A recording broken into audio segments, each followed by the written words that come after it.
திருப்பூர் சேமலை கவுண்டம்பாளையத்தில் ஒரே குடும்பத்தைச் சேர்ந்த 3 பேர் கொலை செய்யப்பட்ட வழக்கில் தஞ்சை மாவட்டம் வல்லம் பகுதியைச் சேர்ந்த ராமச்சந்திரன் என்பவருக்கு கொலையில் தொடர்பு இருக்கலாம் என போலீசார் சந்தேகமடைந்திருக்கிறார்கள்.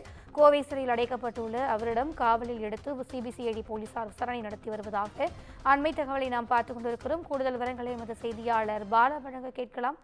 வணக்கம் பாலா, இந்த விசாரணை குறித்தான கூடுதல் விவரங்கள்.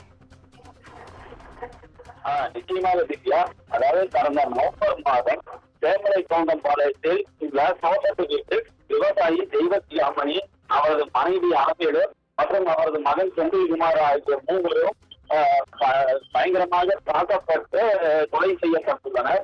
இந்த சம்பவத்தில் காவல்துறையினர் 15 தனிப்படைகள் அமைத்து 100 நாட்களுக்கு மேலாகியும் குற்றவாளிகளை கண்டுபிடிக்க முடியாமலும் துவங்காமலும் மிகவும் சிரமப்பட்டு வந்தனர். இதை தொடர்ந்து இந்த சம்பவம் குறித்து காவல்துறையினர் மெத்தனப்போக்கு காரணமாக இந்த வழக்கு சிபிசிஐடிக்கு மாற்றப்பட்டது.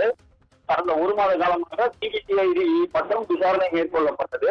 இந்த நிலையில் இந்த சிபிசிஐடி விசாரணையில் தஞ்சை மாவட்டத்தைச் சேர்ந்த ராமச்சந்திரன் என்பவருக்கு இந்த கொலை வழக்கில் தொடர்பு இருக்கலாம் என்று சந்தேகம் எழுந்துள்ளது. மேலும் அவர் பல்வேறு குற்றங்களில் ஈடுபட்டதால் அவர் கோவை சிறைச்சாலையில் உள்ளார். தற்பொழுது சிபிசிஐடியினர் அந்த ராமச்சந்திரன் என்பவரை கோவை சிறையில் இருந்து கஸ்டடி மூலம் எடுத்து தற்போது திருப்பூரில் கடத்தியர்கள் வைத்து விசாரணை மேற்கொண்டு வருகின்றனர். மேலும் இனி சிபிசிஐடியின் விசாரணைக்கு பிறகு அவர்களது அறிக்கை சமர்ப்பிக்கப்படும். பின்பு என்ன நடந்தது, எவ்வாறு நடந்தது என்ற தகவல்கள் தெரிய வரும். கூடுதல் விவரங்களுக்கு நன்றி பாலா.